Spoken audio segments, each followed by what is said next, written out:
بسم اللہ الرحمن الرحیم۔ احکام القرآن 11واں حصہ، فہرست موضوعات تفہیم القرآن، جلد اول، عنوان احکام القرآن، صفحہ 380 تا 384، سورہ نساء آیات 89 تا 94۔ اعوذ باللہ من الشیطان الرجیم، بسم اللہ الرحمن الرحیم۔ ودوا لو تکفرون کما کفروا فتکونون سواء فلا تتخذوا منهم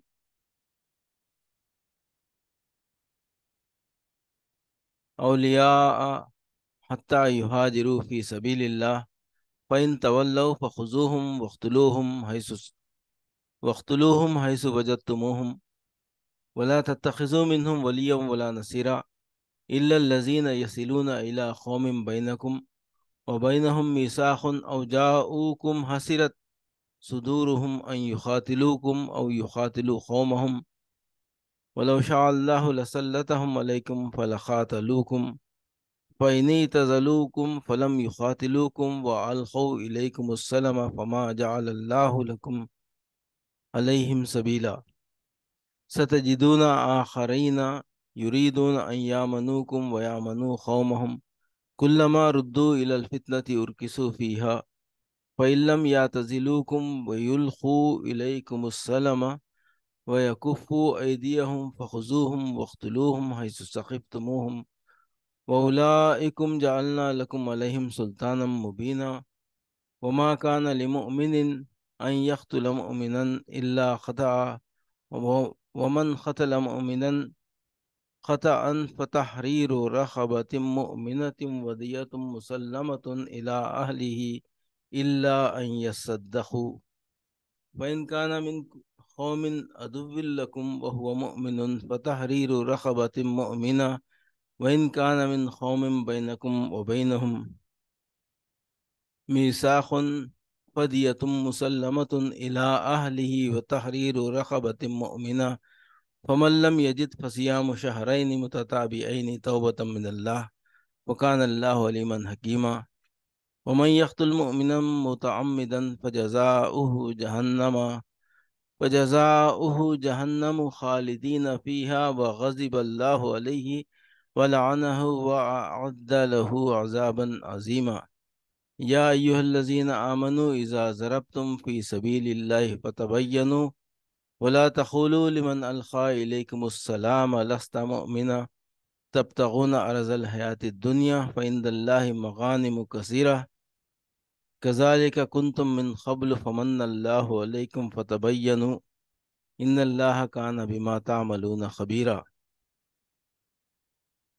وہ تو یہ چاہتے ہیں کہ جس طرح وہ خود کافر ہیں اسی طرح تم بھی کافر ہو جاؤ تاکہ تم اور وہ سب یکساں ہو جائیں، لہٰذا ان میں سے کسی کو اپنا دوست نہ بناؤ جب تک کہ وہ اللہ کی راہ میں ہجرت کر کے نہ آ جائیں، اور اگر وہ ہجرت سے باز رہیں تو جہاں پاؤ انہیں پکڑو اور قتل کرو، اور ان میں سے کسی کو اپنا دوست اور مددگار نہ بناؤ، البتہ وہ منافق اس حکم سے مستثنی ہیں جو کسی ایسے قوم سے جا ملیں جس کے ساتھ تمہارا معاہدہ ہے، اسی طرح وہ منافق بھی مستثنی ہیں جو تمہارے پاس آتے ہیں اور لڑائی سے دل برداشتہ ہیں، نہ تم سے لڑنا چاہتے ہیں نہ اپنی قوم سے۔ اللہ چاہتا تو ان کو تم پر مسلط کر دیتا اور وہ بھی تم سے لڑتے، لہٰذا اگر وہ تم سے کنارہ کش ہو جائیں اور لڑنے سے باز رہیں اور تمہاری طرف صلح و آشتی کا ہاتھ بڑھائیں تو اللہ نے تمہارے لیے ان پر دست درازی کی کوئی سبیل نہیں رکھی ہے۔ یہ ایک اور قسم کے منافق تمہیں ایسے ملیں گے جو چاہتے ہیں کہ تم سے بھی امن میں رہیں اور اپنی قوم سے بھی، مگر جب کبھی فتنے کا موقع پائیں گے اس میں کود پڑیں گے۔ ایسے لوگ اگر تمہارے مقابلے سے باز نہ رہیں اور صلح و سلامتی تمہارے آگے پیش نہ کریں اور اپنے ہاتھ نہ روکیں تو جہاں وہ ملے انہیں پکڑو اور مارو۔ ان پر ہاتھ اٹھانے کے لیے ہم نے تمہیں کھلی حجت دے دی ہے۔ کسی مومن کا یہ کام نہیں ہے کہ دوسرے مومن کو قتل کرے الا یہ کہ اس سے چوک ہو جائے، اور جو شخص کسی مومن کو غلطی سے قتل کر دے تو اس کا کفارہ یہ ہے کہ یہ ایک مومن کو غلامی سے آزاد کرے اور مقتول کے وارثوں کو خون بہا دے، الا یہ کہ وہ خون بہا معاف کر دیں۔ لیکن اگر وہ مسلمان مقتول کسی ایسی قوم سے تھا جس سے تمہاری دشمنی ہو تو اس کا کفارہ ایک مومن غلام آزاد کرنا ہے، اور اگر وہ کسی ایسی غیر مسلم قوم کا فرد تھا جس سے تمہارا معاہدہ ہو تو اس کے وارثوں کو خون بہا دیا جائے گا اور ایک مومن غلام کو آزاد کرنا ہوگا۔ پھر جو غلام نہ پائے وہ پائے در پائے 2 مہینے کے روزے رکھے۔ یہ اس گناہ پر اللہ سے توبہ کرنے کا طریقہ ہے، اور اللہ علیم و دانا ہے۔ رہا وہ شخص جو کسی مومن کو جان بوجھ کر قتل کرے تو اس کی جزا جہنم ہے جس میں وہ ہمیشہ رہے گا۔ اس پر اللہ کا غضب اور اس کی لعنت ہے، اور اللہ نے اس کے لیے سخت عذاب مہیا کر رکھا ہے۔ اے لوگو جو ایمان لائے ہو، جب تم اللہ کی راہ میں جہاد کے لیے نکلے ہو تو دوست اور دشمن میں تمیز کرو، اور جو تمہاری طرف سلام سے تقدیم کرے اسے فوراً نہ کہہ دو کہ تو مومن نہیں ہے۔ اگر تم دنیاوی فائدے چاہتے ہو تو اللہ کے پاس تمہارے لیے بہت سے اموال غنیمت ہیں، آخر اسی حالت میں تم خود بھی تو اس سے پہلے مبتلا رہ چکے ہو۔ پھر اللہ نے تم پر احسان کیا، لہذا تحقیق سے کام لو، جو کچھ تم کرتے ہو اللہ اس سے باخبر ہے۔ اور اگر وہ ہجرت سے باز رہیں تو جہاں پاؤ انہیں پکڑو اور قتل کرو۔ یہ حکم ان منافق مسلمانوں کا ہے جو برسر جنگ کافر قوم سے تعلق رکھتے ہوں اور اسلامی حکومت کے خلاف ماندانہ کارروائیوں میں عملاً حصہ لیں، اور ان میں سے کسی کو اپنا دوست اور مددگار نہ بناؤ۔ البتہ وہ منافق اس حکم سے مستثنی ہیں جو کسی ایسی قوم سے جا ملیں جس کے ساتھ تمہارا معاہدہ ہے۔ یہ استثناء اس حکم سے نہیں ہے کہ انہیں دوست اور مددگار نہ بنایا جائے، بلکہ اس حکم سے ہے کہ انہیں پکڑا اور مارا جائے۔ مطلب یہ ہے کہ اگر یہ واجب القتل منافق کسی ایسی کافر قوم کے حدود میں جا پناہ لیں جس کے ساتھ اسلامی حکومت کا معاہدہ ہو چکا ہو تو اس کے علاقے میں ان کا تعاقب نہیں کیا جائے گا، اور نہ یہی جائز ہوگا کہ دارالاسلام کا کوئی مسلمان کسی غیر جانبدار ملک میں کسی واجب القتل منافق کو پائے اور اسے مار ڈالے۔ احترام دراصل منافق کے خون کا نہیں بلکہ معاہدے کا ہے۔ کسی مومن کا یہ کام نہیں ہے کہ دوسرے مومن کو قتل کرے الا یہ کہ اس سے چوک ہو جائے۔ یہاں ان منافق مسلمانوں کا ذکر نہیں ہے جن کے قتل کی اوپر اجازت دی گئی ہے، بلکہ ان مسلمانوں کا ذکر ہے جو یا تو دارالاسلام کے باشندے ہوں، یا اگر دارالحرب یا دارالکفر میں بھی ہوں تو دشمنان اسلام کی کارروائیوں میں ان کی شرکت کا کوئی ثبوت نہ ہو۔ اس وقت بکثرت لوگ ایسے بھی تھے جو اسلام قبول کرنے کے بعد اپنی حقیقی مجبوریوں کی بنا پر دشمن اسلام قبیلوں کے درمیان ٹھہرے ہوئے تھے، اور اکثر ایسے اتفاقات پیش آ جاتے تھے کہ مسلمان کسی دشمن قبیلے پر حملہ کرتے اور وہاں نادانستگی میں کوئی مسلمان ان کے ہاتھ سے مارا جاتا تھا۔ اس لیے اللہ تعالیٰ نے یہاں اس صورت کا حکم بیان فرمایا ہے جبکہ غلطی سے کوئی مسلمان کسی مسلمان کے ہاتھ سے مارا جائے، اور جو شخص کسی مومن کو غلطی سے قتل کر دے تو اس کا کفارہ یہ ہے کہ ایک مومن کو غلامی سے آزاد کرے۔ چونکہ مقتول مومن تھا اس لیے اس کے قتل کا کفارہ ایک مومن غلام کی آزادی قرار دیا گیا، اور مقتول کے وارثوں کو خون بہا دے۔ نبی صلی اللہ علیہ وسلم نے خون بہا کی مقدار 100 اونٹ یا 200 گائیں یا 2000 بکریاں مقرر فرمائی ہیں۔ اگر دوسری کسی شکل میں کوئی شخص خون بہا دینا چاہے تو اس کی مقدار انہی چیزوں کی بازاری قیمت کے لحاظ سے معین کی جائے گی۔ مثلا نبی صلی اللہ علیہ وسلم کے زمانے میں نقد خون بہا دینے والوں کے لیے 800 دینار یا 8000 درہم مقرر تھے۔ جب حضرت عمر رضی اللہ عنہ کا زمانہ آیا تو انہوں نے فرمایا کہ اونٹوں کی قیمت اب چڑھ گئی ہے، لہٰذا اب سونے کے سکے میں 1000 دینار یا چاندی کے سکے میں 12,000 درہم خون بہا دلوایا جائے گا۔ مگر واضح رہے کہ خون بہا کی یہ مقدار جو مقرر کی گئی ہے قتل عمد کی صورت کے لیے نہیں ہے بلکہ قتل خطا کی صورت کے لیے ہے۔ اور اگر وہ کسی ایسی غیر مسلم قوم کا فرد تھا جس سے تمہارا معاہدہ ہو تو اس کے وارثوں کو خون بہا دیا جائے گا اور ایک مومن غلام کو آزاد کرنا ہوگا۔ اس آیت کے احکام کا خلاصہ یہ ہے: اگر مقتول دارالاسلام کا باشندہ ہو تو اس کے قاتلوں کو خون بہا بھی دینا ہوگا اور خدا سے اپنے قصور کی معافی مانگنے کے لیے ایک غلام بھی آزاد کرنا ہوگا۔ اگر وہ دارالحرب کا باشندہ ہو تو قاتل کو صرف غلام آزاد کرنا ہوگا، اس کا خون بہا کچھ نہیں ہے۔ اگر وہ کسی ایسے دارالکفر کا باشندہ ہو جس سے اسلامی حکومت کا معاہدہ ہے تو قاتل کو ایک غلام آزاد کرنا ہوگا اور اس کے علاوہ خون بہا بھی دینا ہوگا، لیکن خون بہا کی مقدار وہی ہوگی جتنی اس معاہد قوم کے کسی غیر مسلم فرد کو قتل کر دینے کی صورت میں ازروع معاہدہ دی جانی چاہیے۔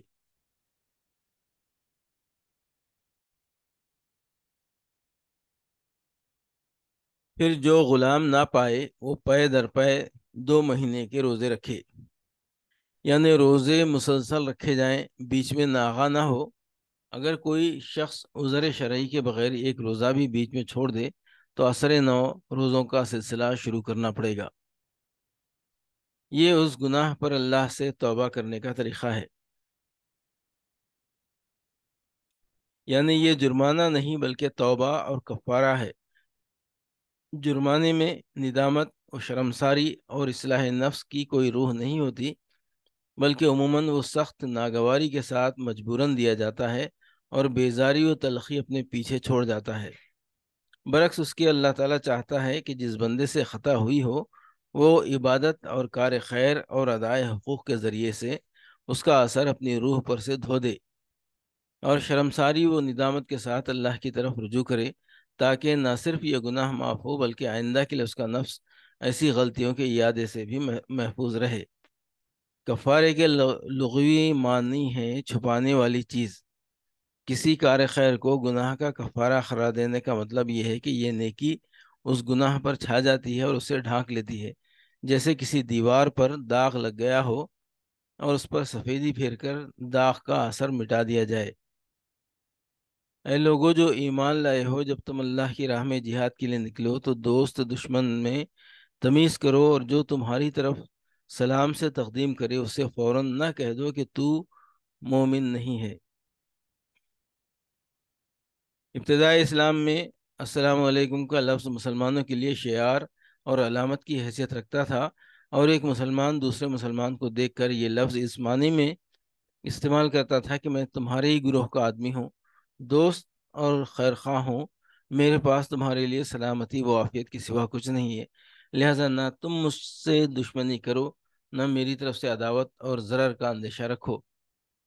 جس طرح فوج میں ایک لفظ شعار پاس ورڈ کے طور پر مقرر کیا جاتا ہے اور رات کے وقت ایک فوج کے آدمی ایک دوسرے کے پاس سے گزرتے ہوئے اسے اس غرض کے لیے استعمال کرتے ہیں کہ فوج مخالف کے آدمیوں سے ممیز ہوں، اسی طرح سلام کا لفظ بھی مسلمانوں میں شعار کے طور پر مقرر کیا گیا تھا۔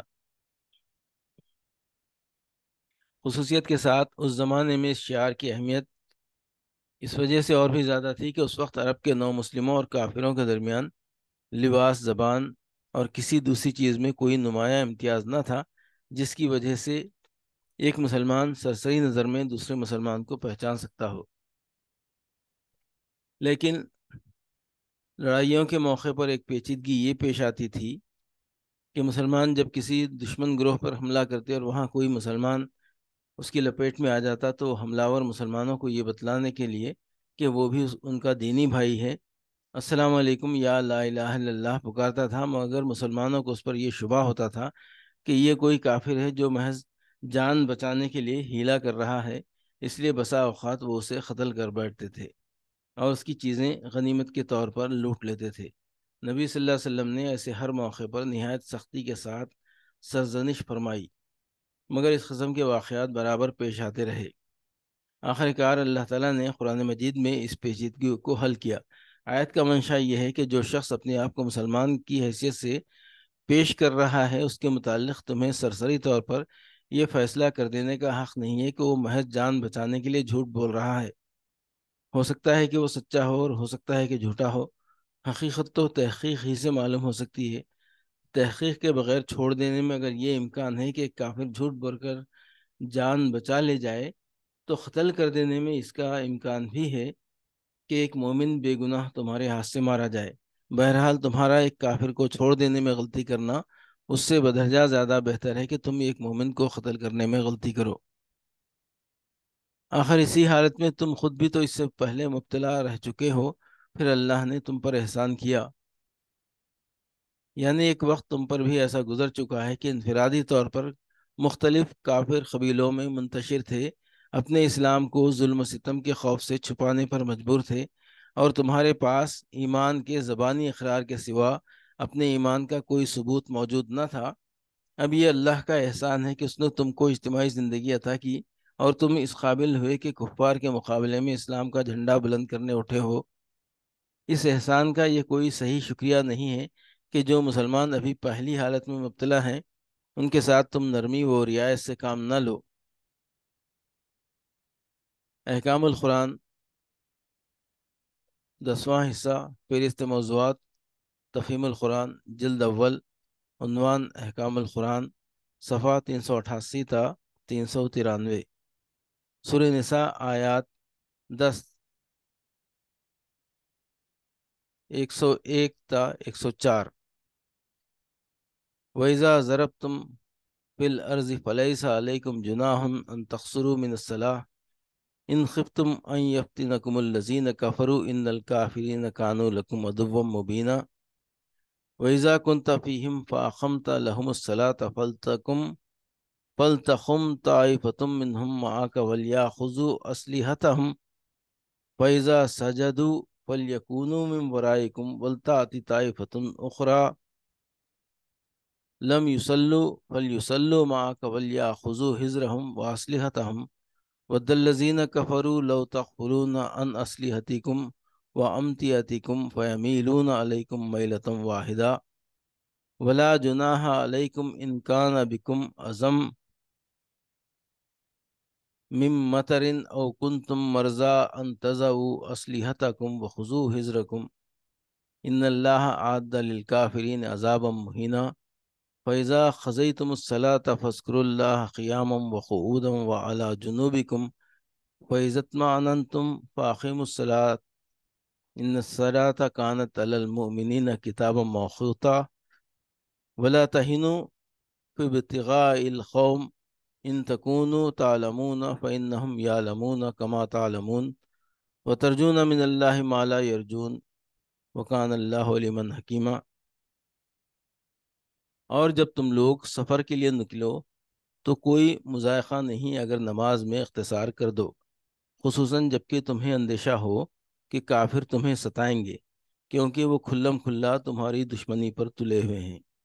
اور اے نبی، جب تم مسلمانوں کے درمیان ہو اور حالت جنگ میں انہیں نماز پڑھانے کھڑے ہو تو چاہیے کہ ان میں سے ایک گروہ تمہارے ساتھ کھڑا ہو اور اسلحہ لیے رہے، پھر جب وہ سجدہ کر لے تو پیچھے چلا جائے، اور دوسرا گروہ جس نے ابھی نماز نہیں پڑھی ہے آ کر تمہارے ساتھ پڑھے، اور وہ بھی چوکنا رہے اور اپنے اسلحہ لیے رہے، کیونکہ کفار اس طاق میں ہیں کہ تم اپنے ہتھیاروں اور اپنے سامان کی طرف سے ذرا غافل ہو تو وہ تم پر ایک بارگی ٹوٹ پڑے۔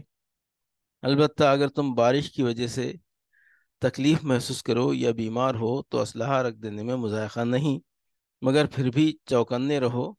یقین رکھو کہ اللہ نے کافروں کے لیے رسوا کن عذاب مہیا کر رکھا ہے۔ پھر جب نماز سے فارغ ہو جاؤ تو کھڑے اور بیٹھے اور لیٹے ہر حال میں اللہ کو یاد کرتے رہو، اور جب اطمینان نصیب ہو جائے تو پوری نماز پڑھو۔ نماز در حقیقت ایسا فرض ہے جو پابندی وقت کے ساتھ اہل ایمان پر لازم کیا گیا ہے۔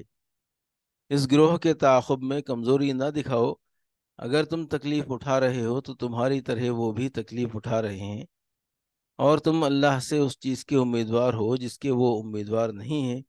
اللہ سب کچھ جانتا ہے اور وہ حکیم ہے۔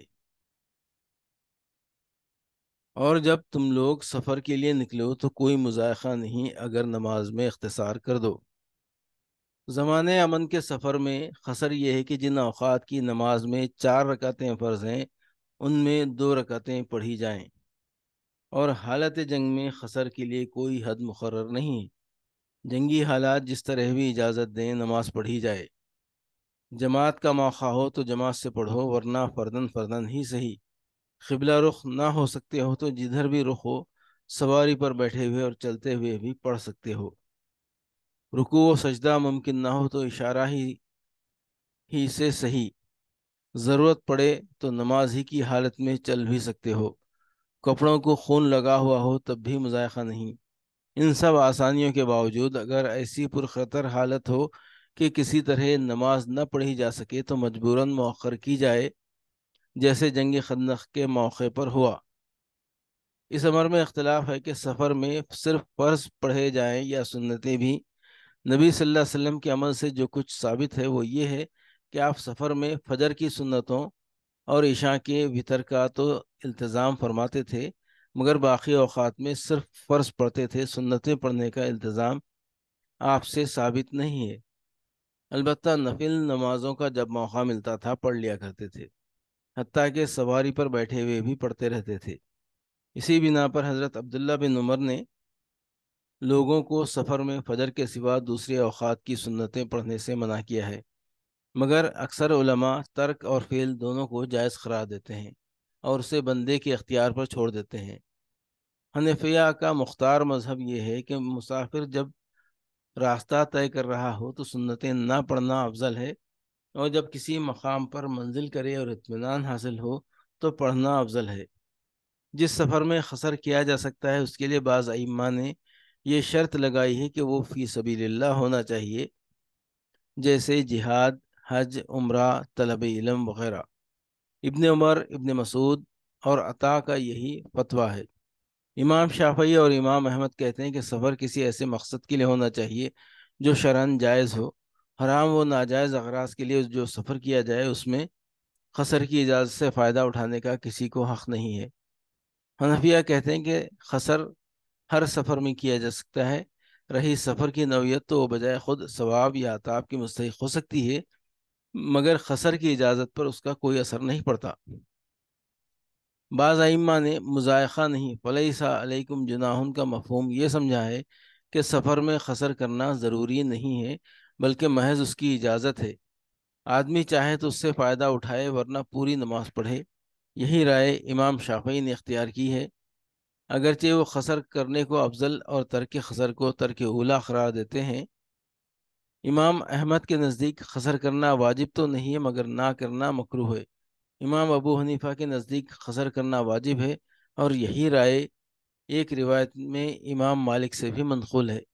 حدیث سے ثابت ہے کہ نبی صلی اللہ علیہ وسلم نے ہمیشہ سفر میں قصر کیا ہے، اور کسی معتبر روایت میں یہ منقول نہیں ہے کہ آپ نے کبھی سفر میں 4 رکعتیں پڑھی ہوں۔ ابن عمر رضی اللہ عنہ فرماتے ہیں کہ میں نے نبی صلی اللہ علیہ وسلم اور ابو بکر اور عمر اور عثمان رضی اللہ عنہم کے ساتھ سفروں میں رہا ہوں، اور کبھی نہیں دیکھا کہ انہوں نے قصر نہ کیا ہو۔ اسی کی تائید میں ابن عباس رضی اللہ عنہ اور دوسرے متعدد صحابہ سے بھی مستند روایات منقول ہیں۔ حضرت عثمان رضی اللہ عنہ نے جب حج کے موقع پر مینا میں 4 رکعتیں پڑھائی تو صحابہ نے اس پر اعتراض کیا، اور حضرت عثمان رضی اللہ عنہ نے یہ جواب دے کر لوگوں کو مطمئن کیا کہ میں نے مکے میں شادی کر لی ہے، اور چونکہ نبی صلی اللہ علیہ وسلم سے میں نے سنا ہے کہ جو شخص کسی شہر میں متعمل ہوا ہو وہ گویا اس شہر کا باشندہ ہے، اس لیے میں نے یہاں قصر نہیں کیا۔ ان کثیر روایات کے خلاف 2 روایتیں حضرت عائشہ رضی اللہ تعالیٰ عنہ سے مروی ہیں، جن سے معلوم ہوتا ہے کہ قصر اور اتمام دونوں درست ہیں، لیکن یہ روایتیں سند کے اعتبار سے ضعیف ہونے کے علاوہ خود حضرت عائشہ رضی اللہ تعالیٰ عنہ ہی کے ثابت شدہ مسلک کے خلاف ہیں۔ البتہ یہ صحیح ہے کہ ایک حالت بین السفر والحضر بھی ہوتی ہے، جس میں ایک ہی عارضی فرودگاہ پر حسب موقع کبھی قصر اور کبھی اتمام دونوں کیے جا سکتے ہیں، اور غالباً حضرت عائشہ رضی اللہ تعالیٰ عنہ نے اسی حالت کے متعلق فرمایا ہوگا کہ نبی صلی اللہ علیہ وسلم نے سفر میں قصر بھی کیا ہے اور اتمام بھی۔ رہے قرآن کے یہ الفاظ کہ مضائقہ نہیں اگر قصر کرو، تو ان کی نظیر سورہ بقرہ رکوع 19 میں گزر چکی ہے، جہاں صفا اور مروہ کے درمیان سعی کے متعلق بھی یہی الفاظ فرمائے گئے ہیں۔ حالانکہ یہ صحیح مناسک حج میں سے ہے اور واجب ہے۔ دراصل دونوں جگہ یہ کہنے کا مقصود لوگوں کے اس اندیشے کو دور کرنا ہے کہ ایسا کرنے سے کہیں کوئی گناہ تو لازم نہیں آئے گا یا ثواب میں کمی تو نہ ہوگی۔ مقدار سفر جس میں قصر کیا جا سکتا ہے ظاہریہ کے نزدیک کچھ نہیں ہے۔ ہر سفر میں قصر کیا جا سکتا ہے، خواہ کم ہو یا زیادہ۔ امام مالک کے نزدیک 48 میل یا ایک دن رات سے کم کے سفر میں قصر نہیں ہے۔ یہی رائے امام احمد کی ہے۔ ابن عباس رضی اللہ عنہ کا بھی یہی مسلک ہے، اور امام شافعی سے بھی ایک قول اس کی تائید میں مروی ہے۔ حضرت انس رضی اللہ عنہ 15 میل کے سفر میں قصر کرنا جائز سمجھتے ہیں۔ امام اوزاعی اور امام زہری حضرت عمر رضی اللہ عنہ کی اس رائے کو لیتے ہیں کہ ایک دن کا سفر قصر کے لیے کافی ہے۔ حسن بصری 2 دن اور امام ابو یوسف 2 دن سے زیادہ کی مسافت میں قصر جائز سمجھتے ہیں۔ امام ابو حنیفہ کے نزدیک جس سفر میں پیدل یا اونٹ کی سواری سے 3 دن صرف ہوں، یعنی تقریباً 18 فرسنگ یا 54 میل، اس میں قصر کیا جا سکتا ہے۔ یہی رائے ابن عمر، ابن مسعود اور حضرت عثمان رضی اللہ عنہم کی ہے۔ اثناء سفر میں دوران قیام جس میں قصر کیا جا سکتا ہے مختلف ائمہ کے نزدیک مختلف ہے۔ امام احمد کے نزدیک جہاں آدمی نے 4 دن ٹھہرنے کا ارادہ کر لیا ہو وہاں پوری نماز پڑھنی ہوگی۔ امام مالک اور امام شافعی کے نزدیک جہاں 4 دن سے زیادہ قیام کا ارادہ ہو وہاں قصر جائز نہیں۔ امام اوزاعی 13 دن اور امام ابو حنیفہ 15 دن یا اس سے زیادہ کی نیت قیام پر پوری نماز ادا کرنے کا حکم دیتے ہیں۔ نبی صلی اللہ علیہ وسلم سے اس باب میں کوئی صریح حکم مروی نہیں ہے، اور اگر کسی جگہ آدمی مجبوراً رکا ہوا ہو اور ہر وقت یہ خیال ہو کہ مجبوری دور ہوتے ہی وطن واپس ہو جائے گا تو تمام علماء کا اتفاق ہے کہ ایسی جگہ بلا تعین مدت قصر کیا جاتا رہے گا۔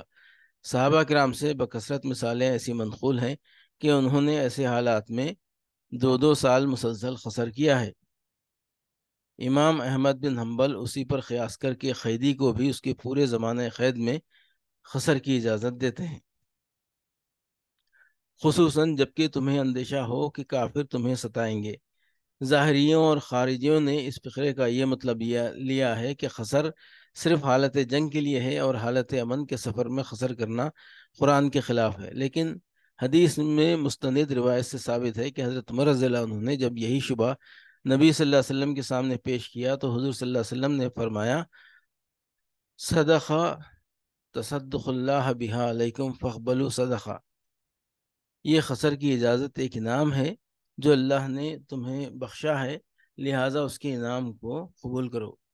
یہ بات قریب قریب تواتر سے ثابت ہے کہ نبی صلی اللہ علیہ وسلم نے امن اور خوف دونوں حالتوں کے سفر میں قصر فرمایا ہے۔ ابن عباس تصریح کرتے ہیں کہ ان النبی صلی اللہ علیہ وسلم خرج من المدینہ الی مکہ لا یخاف الا رب العالمین فصلی رکعتین۔ نبی صلی اللہ علیہ وسلم مدینہ سے مکہ تشریف لے گئے، اس وقت رب العالمین کے سوا کسی کا خوف نہ تھا مگر اپنے 2 ہی رکعتیں پڑھیں۔ اسی بنا پر میں نے ترجمہ میں خصوصاً کا لفظ قوسین میں بڑھا دیا ہے۔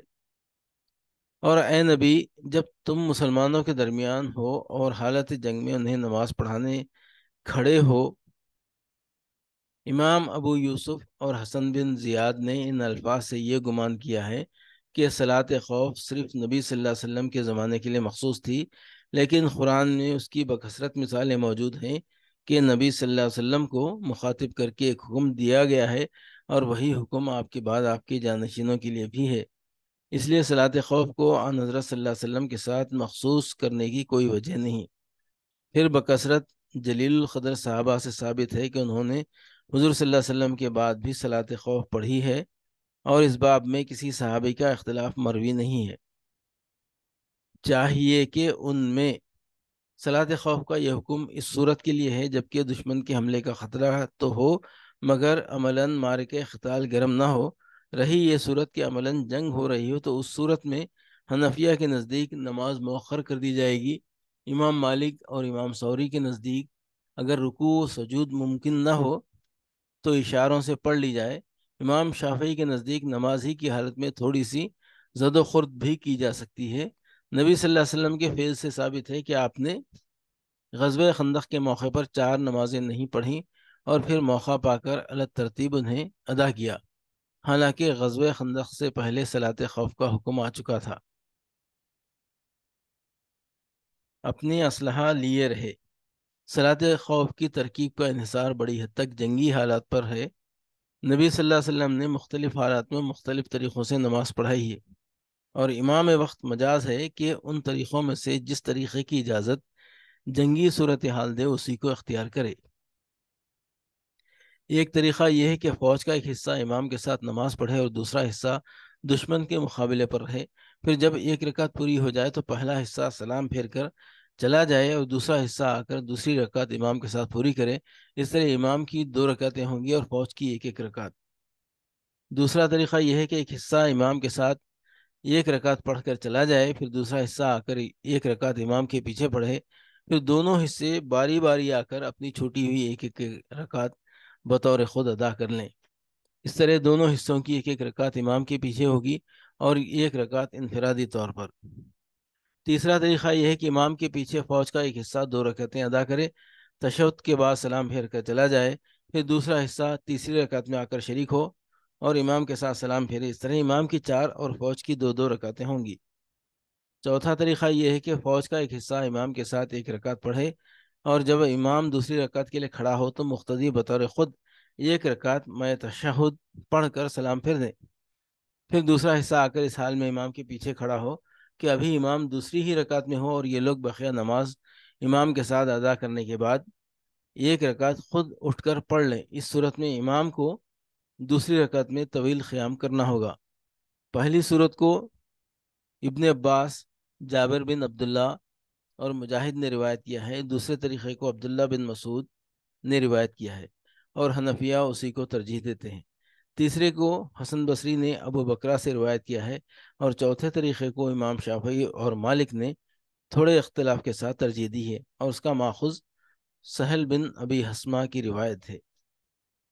ان کے علاوہ صلاۃ خوف کے اور بھی طریقے ہیں جن کی تفصیل مبسوطات میں مل سکتی ہے۔